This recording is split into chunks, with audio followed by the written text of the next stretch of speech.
Hey everybody, happy Saturday morning, and I was planning to do a video today anyway, but I just had a conversation with a friend that inspired the topic for today. I haven't talked to you about nutrition this week, and I've tried to really balance nutrition with behaviors this month, so it's a perfect time for this conversation. And I've titled this video, "What is the problem with sweeteners?" So don't get up in arms with me for talking about sweeteners, because you have to adjust where you are in your journey for what's going on with you.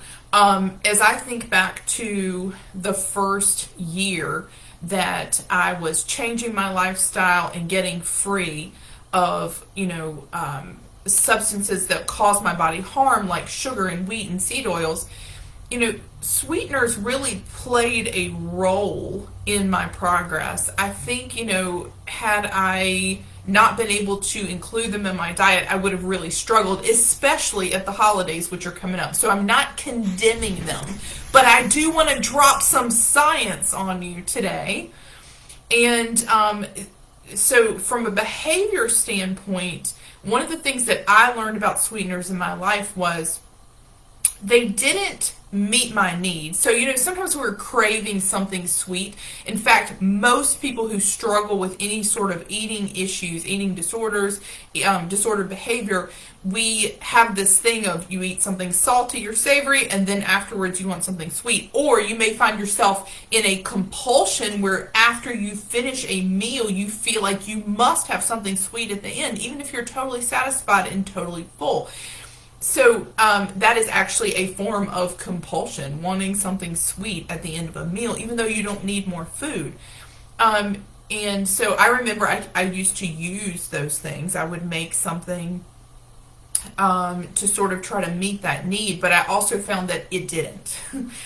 In fact, I could never just stick to one. I could never have a sweetened fat bomb. I could never have a piece of keto or low carb cheesecake. I could never eat just one serving of that Rebel container of ice cream. I always ate the whole thing. It's 4 servings, which honestly turns into a lot of carbs. So over time, for me, I realized that was something I needed to eliminate from my diet because I could not moderate it. That's how you know whether you need to remove something from your diet, really, is if you have tried over and over again to moderate it, and you are still a slave to it, meaning you have to do it. You feel compelled to overeat it. You feel compelled to eat it when you're not hungry. It may be time to address that. But anyway, here's the science part. All that was to say this. So I was talking with my friend this morning, and the subject of diet drinks came up. And of all the types of sweeteners, diet drinks have some, depending on what it is, that you need to take a look at it. So if you're drinking something like Zevia, which has stevia and erythritol, those are actually natural sweeteners. They are not artificial sweeteners. They come directly from nature. So again, they're not foods that are going to harm your body. They're not inflammatory. But if you find you drink them like crazy, a lot of times to the exclusion of water, they might still be an issue for you.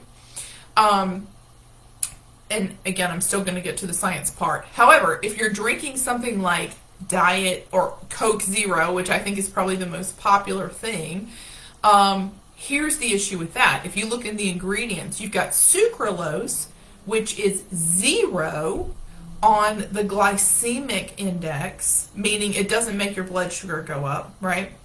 But it is a chemical sweetener. It's made in a factory, so there may be some inflammation involved.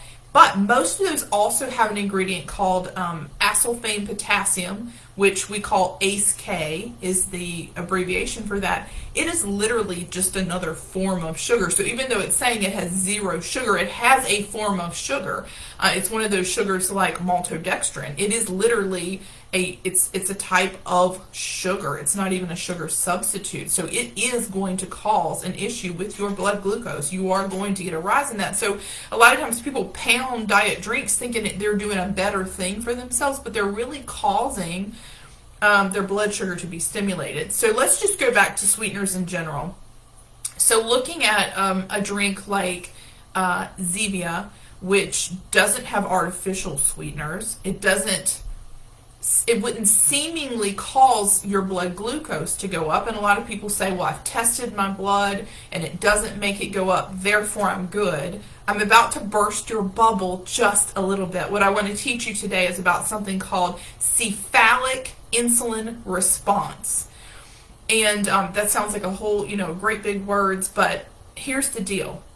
When you consume something sweet, anything sweet, when you consume something sweet, your brain reacts before your blood does. So I can take a sip of a Zevia, which may not cause it may cause a reaction for you in your blood sugar. For a lot of people, it does not cause a blood sugar reaction, so they justify having it. But what happens is your brain senses sweet immediately and expects that actual sugar is coming. So what happens is it pre-releases insulin into your bloodstream to control the sugar that it expects to come. And that happens when you consume something sweet, even if you don't see your blood sugar go up.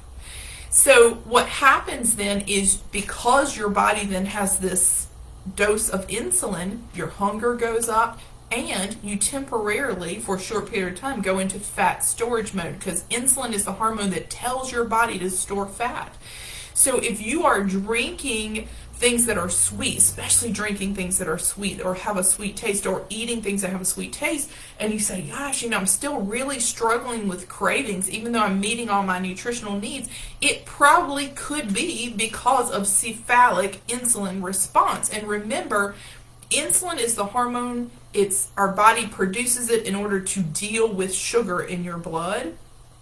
But now you've got this dose of insulin, even though your blood sugar may not be going up, it causes your body to store fat. And if we're trying to control insulin so we don't store fat, and then you are doing something to basically shoot yourself in the foot because you are producing insulin, because you're consuming it, especially drinking them all day long, you're constantly telling your body to store fat. You're probably not getting the results you want, but it also fans the flames of hunger. It actually makes you more hungry. It does not meet that need of having something sweet. So anyway, just wanted to share that with you because you may have never heard that before. Cephalic insulin response. Basically, it's your brain telling your body, hey, gear up, sugar's coming, so here's some insulin to control it, even though the sugar doesn't actually come. So if you're not getting the results you want, if you're finding that even though you're eating good, nutritious, very low carb, fatty meats, and you're still struggling with cravings, this could be your issue because it fans the flames of hunger. So your results, your cravings, whatever it is, could be related to this issue. So I encourage you to experiment with this. As always, your personal experience is what trumps everything else. So I can say, it's not good for me to have sweeteners because I have not been able to moderate them. But you might say, well, I can have a piece of something and I don't go crazy and I don't eat it all and I don't overeat it. And so you may decide to keep that in your life, and that's fine. Or you might need it for this season just to get you through, because the idea of having nothing sweet is overwhelming and you need to work up to that. But it doesn't mean what I just talked about doesn't happen in your body. You're still stimulating your insulin, and a ketogenic diet, a low carb diet, or carnivore diet, they all work because they control the hormone insulin. And so you are still shooting yourself in the foot in terms of results. So just wanted to share that with you. And again, just information is power. You decide what you do with it and when to use it in your journey. And maybe you won't use this today, but you'll use it down the road. So anyway, thanks. Hope y'all have a happy Saturday. Again, looking forward to seeing everybody tomorrow night to close out the month of October on our Zoom at 7 Eastern. Same link as always. Thanks much. Bye.